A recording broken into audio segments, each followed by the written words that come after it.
you guys how to play Good Luck Babe by Chappell Roan on my Orangewood Brooklyn acoustic guitar. So if you like what you see, I will make sure to link more information about this guitar in the description box. Here is a quick overview of everything I'll be teaching you guys in this tutorial today. And with that being said, let's go ahead and get started. Alright guys, so you only need to know 6 different chord shapes to play through this song, and we're going to start with our G major, which looks like this and sounds like this. By the way, if you don't know how to read these chord charts you're seeing on screen, I do cover how to do that in my free beginner course right here on YouTube, so make sure to check that out right here. The next chord is our A major. We also have our D major.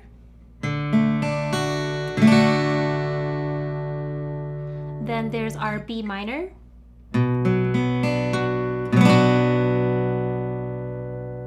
Next is our E minor.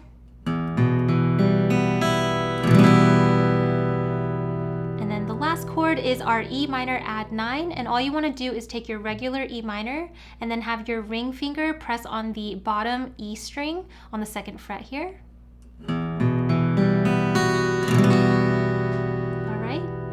And those are the only 6 chord shapes you need to know to play this song. So go ahead and pause the video and take as much time as you need to really memorize these chord shapes, as well as practice transitioning back and forth between them, because it'll make learning the rest of the song so much easier for you.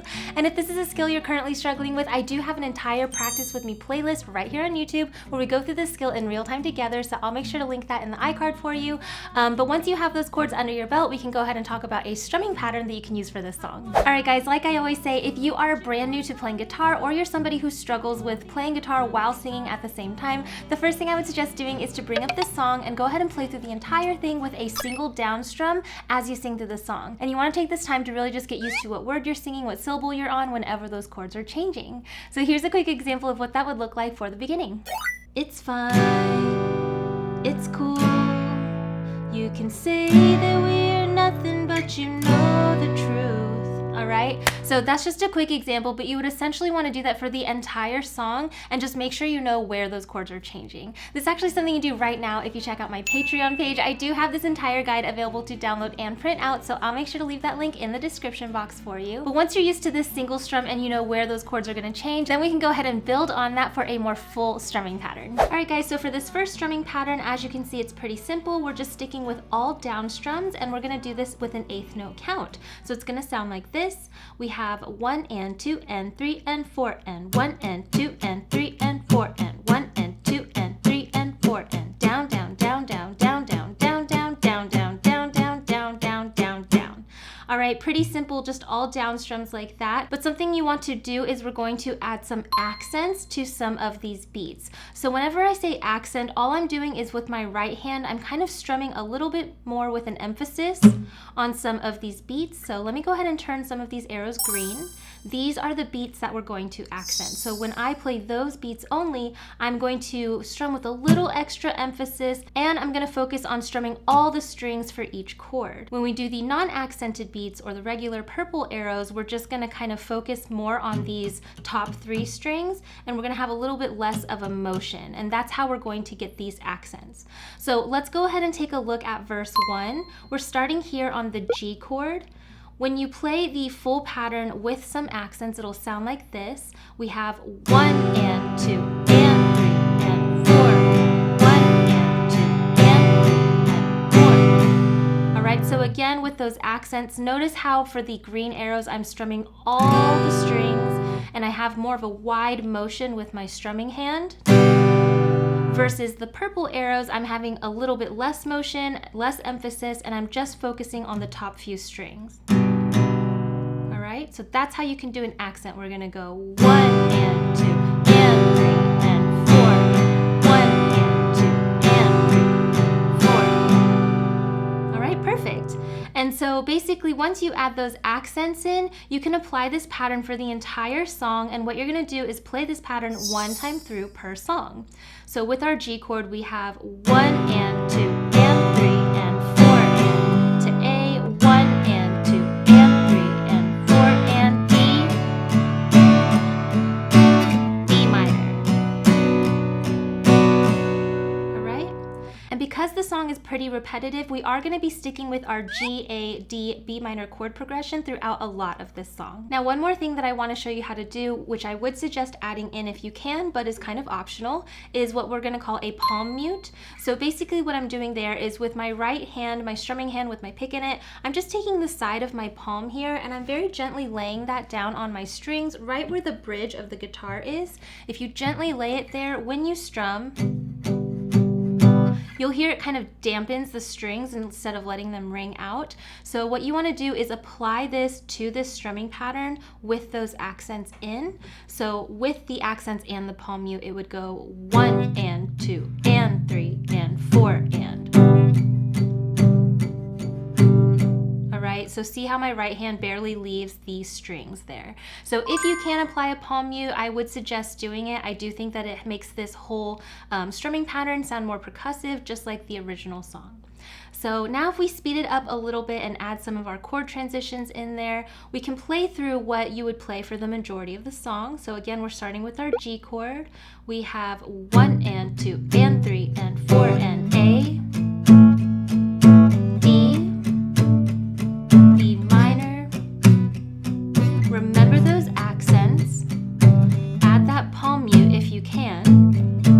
About the speed of the original song. It's fine, it's cool. You can say that we are nothing, but you know the truth. And guess what?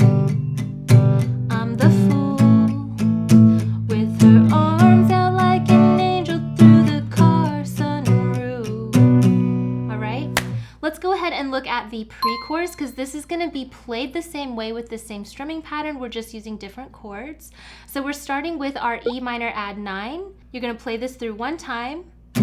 I don't want to call it off. Then take off your ring finger to your E minor. But you don't want to call it love. You only want to be the one that I call baby. Alright? So again, this strumming pattern you would use, or I would recommend using it for all of the verses, the pre-choruses, the introduction of the song, all of that. When we get to the chorus, I think that it would actually be nice to switch to a second strumming pattern. So let me go ahead and show you guys how to play strumming pattern 2. Hey, really quick. In addition to the printable guide we've been looking at, did you know I also offer customizable backing tracks, polls for what songs you want to learn next, and even video chats if you're having trouble? You can unlock all these perks and more if you become a patron, which helps me grow my channel and make more videos just like this one. Or if Patreon's not your thing, you can still help me out a lot by giving me a thumbs up and leaving a comment below to help me reach more people in YouTube's recommendations. It only takes a second but makes a huge difference. So thanks so much and let's get back into it. Alright guys, so for the second strumming rhythm, as you can see, we're still going to be counting it in an 8th note count. So it's going to go like this. We have 1 and 2 and 3 and 4 and 1 and 2 and 3 and 4 and 1 and 2 and 3 and 4 and down, down, up, down, down, down, up, down, up. Alright, this is a really popular strumming pattern that you can use for lots of different pop songs, so I would recommend definitely getting it under your belt. We're not going to add anything to it, no palm mutes or accents. We're just going to play this through one time per chord for the rest of the parts of the song, like the chorus.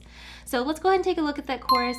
We're going again from our G to A to D to B minor chord progression, just like in the verses. But with this second strumming rhythm, it'll sound like this. We've got G, down, up, down, up, A, down, up, down, up, D, down, up, down, up, B minor. You can kiss 100 poison bars, shoot another shot, try to stop the feeling.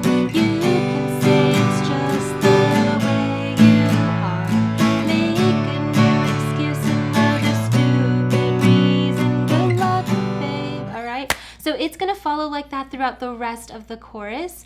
Now, if this second strumming pattern is a lot easier for you, because I think it is for a lot of beginners, you can go ahead and apply it for the entire song, and I think it sounds great.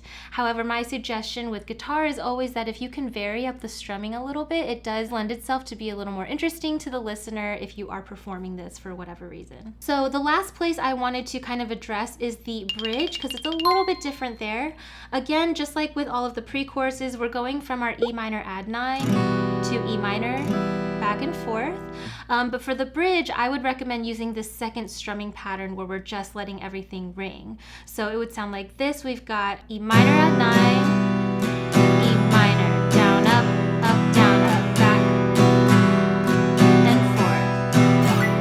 When you wake up next to him in the middle of the night, with your head in your hands, you're nothing more than his wife. And when you think about me, all of those years ago, you're standing face to face with I told you so.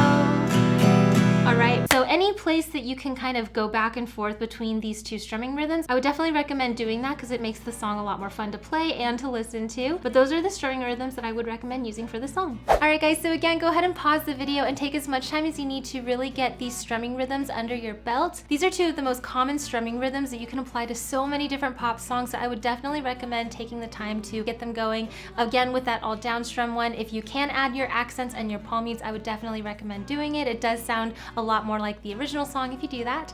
But once you have all of your strumming and your chords and your progressions and everything under your belt, then we can go ahead and put together everything we've learned in this video to play through the song.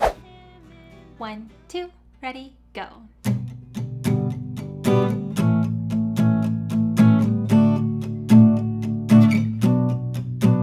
It's fine, it's cool. You can say that we are nothing, but you know the truth. And guess what? I'm the fool with her arms out like an angel through the car sunroof. I don't wanna call it off, but you don't wanna call it love. You only wanna be the one that I call baby. You can kiss. Wanna have fun jamming through the rest of the song with me? Then make sure to check out my Patreon page where you can unlock access to this as well as all my other fast track and play along guitar tutorials. I'll make sure to leave the link in the description box down below. If you enjoyed learning this song with me, then you should definitely check out this video. Not only does it have a super similar vibe and feel, but it's just as fun and easy to play. So I'll see you over there. Bye.